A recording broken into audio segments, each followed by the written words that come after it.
আসসালামু আলাইকুম। সবার আগে বাছাই করা 10টি আন্তর্জাতিক খবর জানিয়ে দেব। প্রথমেই থাকছে শিরোনাম। তবে তার আগে অনুরোধ থাকবে ভিডিওটিতে একটি লাইক দিবেন।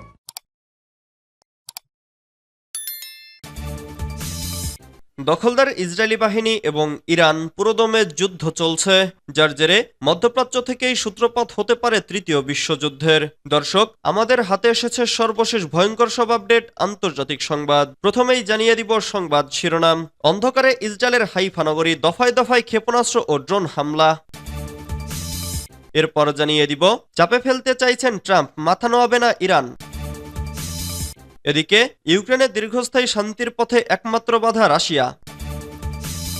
এরপর জানিয়ে দিব পরমাণু চুক্তি নিয়ে শিগগিরই আলোচনা শুরু হবে, জানালো ইরান। আরও জানিয়ে দিব যুক্তরাষ্ট্রের দেয়া ৩০০ কিলোমিটার পাল্লার ক্ষেপণাস্ত্র পৌঁছালো তাইওয়ানে।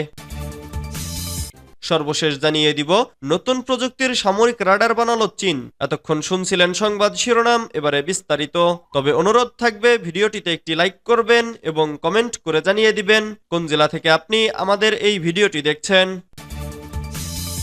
অন্ধকারে ইসরায়েলের হাইফা নগরী, দফায় দফায় ক্ষেপণাস্ত্র ও ড্রোন হামলা। লেবাননের ইসলামী প্রতিরোধ আন্দোলন হিজবুল্লাহ যোদ্ধারা দফায় দফায় ইহুদিবাদী ইসরায়েলের হাইফা নগরীতে ড্রোন ও ক্ষেপণাস্ত্র দিয়ে হামলা চালিয়েছে।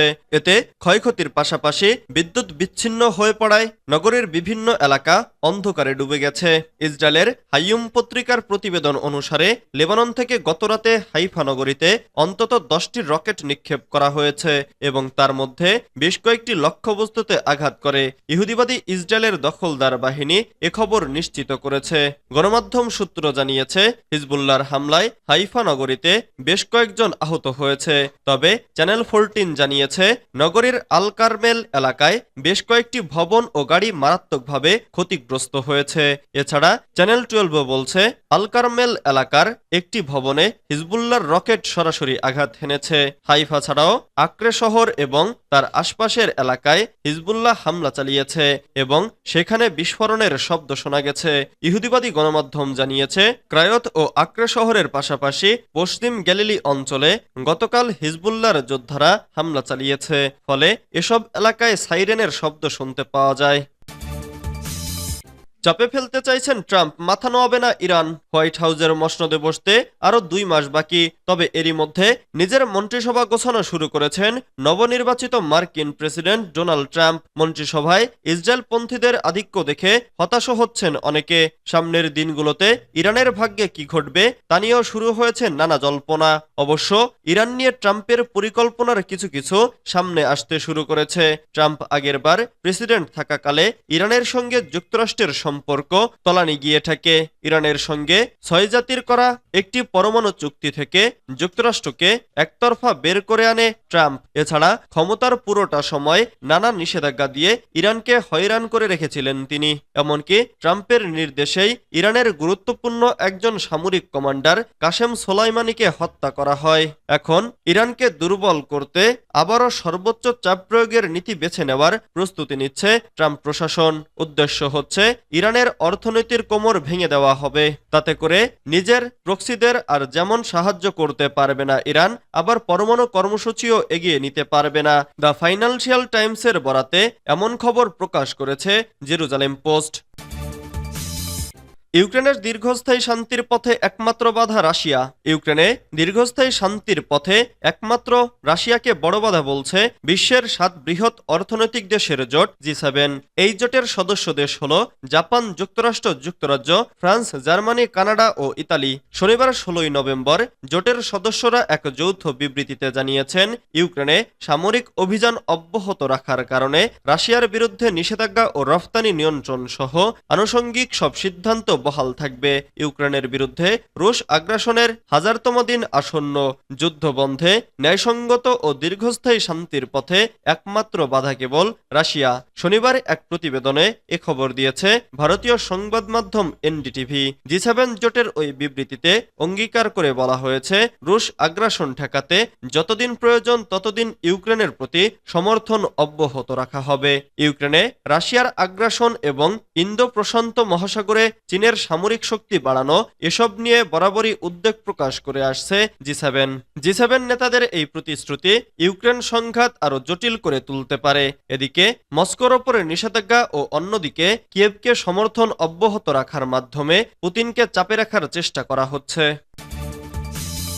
পরমাণু চুক্তি নিয়ে শিগগিরই আলোচনা শুরু হবে জানালো ইরান। ইউরোপীয় দেশগুলোর সঙ্গে শিগগিরই পরমাণু কর্মসূচি চুক্তি নিয়ে আলোচনা পুনরায় শুরু করবে ইরান। দেশটির পররাষ্ট্রমন্ত্রী আব্বাস আরাগচি বলেছেন, এখন ইউরোপীয় দেশগুলো আলোচনা পুনরায় শুরু করার আগ্রহ প্রকাশ করেছে। আমরাও সম্ভবত শিগগিরই তাদের সঙ্গে কাজ শুরু করব।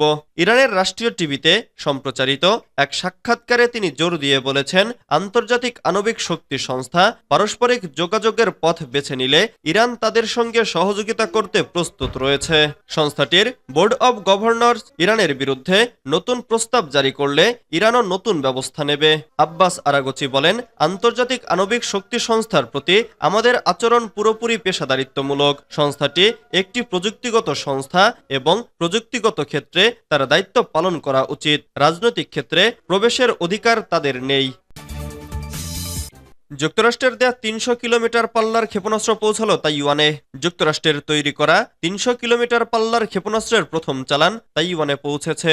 শনিবার ১৭ নভেম্বর সংবাদ মাধ্যম ডিফেন্স পোস্ট এ তথ্য জানায়। প্রতিবেদনে বলা হয়, তাইওয়ান যুক্তরাষ্ট্র থেকে যে MGM-140 army tactical missile system কিনেছে সেই ক্রয়াদেশের প্রথম চালান সম্প্রতি পৌঁছেছে।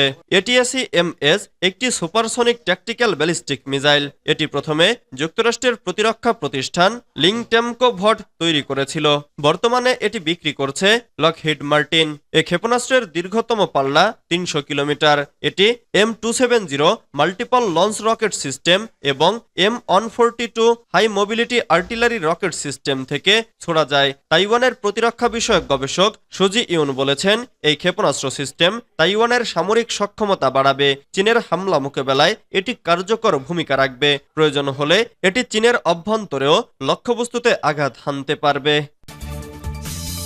নতুন প্রযুক্তির সামরিক রাডার বানালো চীন। চীনা প্রতিষ্ঠান China electronics technology group corporation বা সিইটিসি নতুন একটি রাডার সিস্টেম তৈরি করেছে। চীনের রাষ্ট্রীয় মালিকানাধীন সংস্থাটি বলছে, প্রযুক্তিগত দিক দিয়ে এ ধরনের রাডার এটাই বিশ্বের প্রথম। চিয়াংশু প্রদেশের নানচিং এ সিইটিসির 14তম ইনস্টিটিউটের তৈরি YLC-2E রাডারটি এবারের 15তম China international aviation and aerospace প্রদর্শনীতে দেখানো হয়। সংস্থাটি জানিয়েছে, স্টিলথ এয়ারক্রাফট বা প্রচলিত রাডারকে ফাঁকি দেওয়া যুদ্ধবিমান শনাক্ত করার ক্ষেত্রে এটি চীনের নতুন হার্ডওয়্যার। ইনস্টিটিউটের গবেষক চেং বলেছেন, এস ব্যান্ড মাল্টিফাংশনাল রাডারে অত্যাধুনিক প্রযুক্তি রয়েছে এবং এটি স্টিলথ যুদ্ধবিমান শনাক্ত ও ট্র্যাক করতে পারে। সেই সঙ্গে লক্ষ্যের দিকে ক্ষেপণাস্ত্র পরিচালনাও করতে সক্ষম। এটি এস ব্যান্ড রেডিও তরঙ্গ হল এমন এক ধরনের তরঙ্গ দৈর্ঘ্য যা এয়ার ট্রাফিক কন্ট্রোল রাডার থেকে শুরু করে ওয়াইফাই পর্যন্ত সমস্ত কিছুর জন্য ব্যবহৃত হতে পারে। গবেষক চেং বলেন, YLC-2E একটি মডুলার ডিজাইন, বিশ্বমানের হার্ডওয়্যার এবং যুদ্ধবিমান অ্যালগোরিদম বৈশিষ্ট্যযুক্ত, তাই এর শনাক্তকরণ ক্ষমতা দুর্দান্ত।